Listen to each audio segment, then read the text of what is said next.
Wahai muslim, kematian sedang mengejarmu. Ada satu fenomena teman-teman sekalian yang kita semua bisa lihat di depan mata kita, yaitu masalah kematian. Risalah ini akan kami sampaikan kepada orang yang sehat dan sakit, orang yang kaya dan juga miskin, para pemimpin dan masyarakat, orang cerdas dan juga orang yang bodoh, laki-laki dan perempuan, anak kecil ataupun orang dewasa. Ingatlah saudaraku, kita akan mengakhiri kehidupan dunia ini. Ada batas waktu di mana kita semua akan meninggalkannya. Semua yang kita kumpulkan dari rumah yang mewah, kendaraan yang kita banggakan, pasangan hidup, apa saja dari pakaian, bahkan perlengkapan dan pernak-pernik kehidupan ini, semuanya akan ditinggal. Pasti kita akan meninggalkannya. Nabi SAW bersabda dalam sebuah hadis yang sahih, kalau anak Adam meninggal dunia, akan ikut bersamanya ke kuburan tiga: keluarganya, hartanya, dan amalnya. Serta akan pulang dua, keluarganya akan pulang. Secinta-cintanya seorang istri pada suaminya, pasti dia tidak akan pernah menginap di kuburan itu. Dia akan pulang.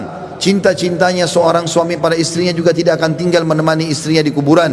Orang tua dengan anak, teman dengan temannya, bawahan dengan atasannya, semuanya akan meninggalkan kuburan tersebut. Begitu juga dengan harta. Mobil semewah apapun hanya diparkir di pagar kuburan. Setelah itu akan dibawa pulang menjadi warisan. Yang tinggal bersama kita hanya satu: amal kita, yang selama ini selalu kita lalaikan.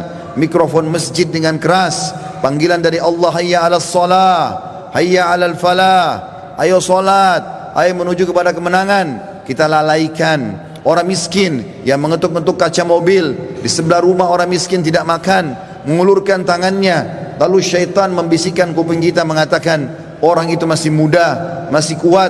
Lalu kita mengiyakan syaitan sehingga kita tidak mengeluarkan sedekah tersebut. Al-Quran hanya menjadi hiasan, berbangga-bangga dengan kertasnya, dengan sampulnya yang bagus, penerbitnya yang dikenal, atau yang bestseller yang dijual di pasar-pasar. Bukan lagi berfungsi sebagai ayat-ayat Allah, peringatan yang harus dibaca dan jadi prinsip hidup, hanya menjadi sebuah kenangan saja. Begitu juga dengan orang tua yang dilupakan, hanya kena jabatan yang sudah naik, harta yang sudah mulai melimpah, memiliki pasangan yang cantik, anak-anak yang banyak, sehingga orang tua di kampung halaman dilupakan. Telepon pun hanya setahun sekali. Tidak ada lagi kejar pahala dan surga dari kedua orang tua. Padahal seorang salafus saleh pernah menemukan salah satu orang tuanya meninggal, lalu dia menangis terisak-isak. Kemudian murid-muridnya menanyakan, kenapa anda menangis? Kata dia, sungguh satu pintu surga sudah tertutup untukku, maka tertinggal satu lagi. Dan sekian banyak fenomena dalam kehidupan kita yang kita lalaikan, saudaraku seiman. Dengarkan dan renungi baik-baik bagaimana Allah mengingatkan dalam kitabnya tentang masalah hari pulang ini. Yang pertama disebutkan di dalam Al-Quran surah Al-Baqarah ayat 281. Allah berfirman, dan kekal ditilawakan oleh orang-orang beriman sampai hari kiamat. A'udzu billahi minasyaitonir rajim. Wattaqu yawman turja'una fihi ila Allah, thumma tuwaffa kullu nafsin ma kasabat wa hum la yudhlamun. Takutlah kalian, persiapkanlah diri kalian, fikirkanlah baik-baik, masuk semua dalam makna wattaqu. Hati-hatilah kalian dengan hari di mana kalian akan dikembalikan kepada Allah. Kemudian setiap jiwa akan diberikan balasan dan laporan dari amal-amalnya, baik ataupun buruk, dan mereka tidak akan dizalimi sedikit pun. Kalau hari ini teman-teman kita melihat seseorang kerabat kita, teman sejawat kita, partner bisnis kita dibungkus dengan kain kafan dan meninggal, dan kita mengantar ke kuburan sebagaimana mungkin itu sudah pernah kita lakukan, maka satu waktu nanti kita yang akan diantar. Teman-teman sekalian masih malas sholat, sholatlah teman-teman sebelum anda disolati oleh orang-orang. Banyak orang meninggalkan saf pertama masjid, padahal itu keutamanya sangat besar, tapi dia menunggu dia akan disolati di saf pertama pada saat meninggal dunia. Ini kerugian, penyesalan akan datang terakhir, saudaraku seiman. Dalam ayat lain Allah berfirman dalam surah Al-Baqarah ayat 48, A'udzu billahi minasyaitonir rajim.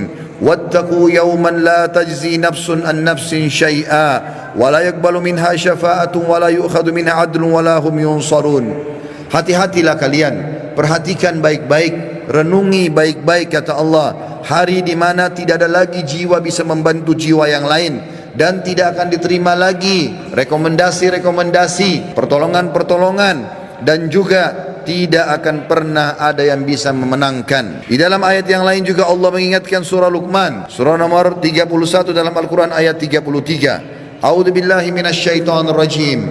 Ya ayyuhan nas, ya ayyuhan nas ittaqu rabbakum wakhshaw yawman la yajzi walidun an waladihi wala mauludun huwa jazin an walidihi syai'a inna wa'dallahi haqqun fala taghurrannakumul hayatud dunya wala yaghurrannakum billahil garur. Hai sekalian manusia, wahai manusia, Allah panggil, dan saya ingatkan lagi di atas mimbar ini, Allah memanggil semua kita tanpa mengenal sukunya, bangsanya, jabatannya, status sosialnya, ataupun laki-laki dan perempuan, muda ataupun tua.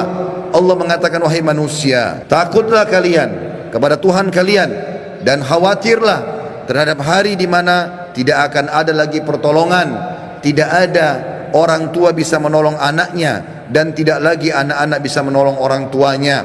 Sesungguhnya janji Allah pasti benar. Jangan kehidupan dunia melalaikan kalian, dan jangan sampai kalian terlalaikan. Allah subhanahu wa ta'ala mengingatkan di ayat yang lain, surah Al-Muzammil, surah nomor 39 ayat 17 sampai 19. Allah berfirman, a'udzubillahi minasyaitonir rajim. Fa kaifa tattaquna in kafartum yawman yaj'alul wildanu shiba. Bagaimana kalian bisa memungkiri hari di mana anak kecil pun bisa menjadi tua tiba-tiba? As-sama'u munfatirum bih, pada hari kiamat nanti maka langit-langit pun akan pecah. Kana wa'duhu maf'ula, dan itu janji Allah pasti akan terjadi. Inna hadhihi tadhkirah, ini adalah peringatan yang sangat bermanfaat. Faman syaa'a attakhadha ila rabbih sabila, siapa yang berakal maka dia segera mengambil jalan menuju ke Tuhannya.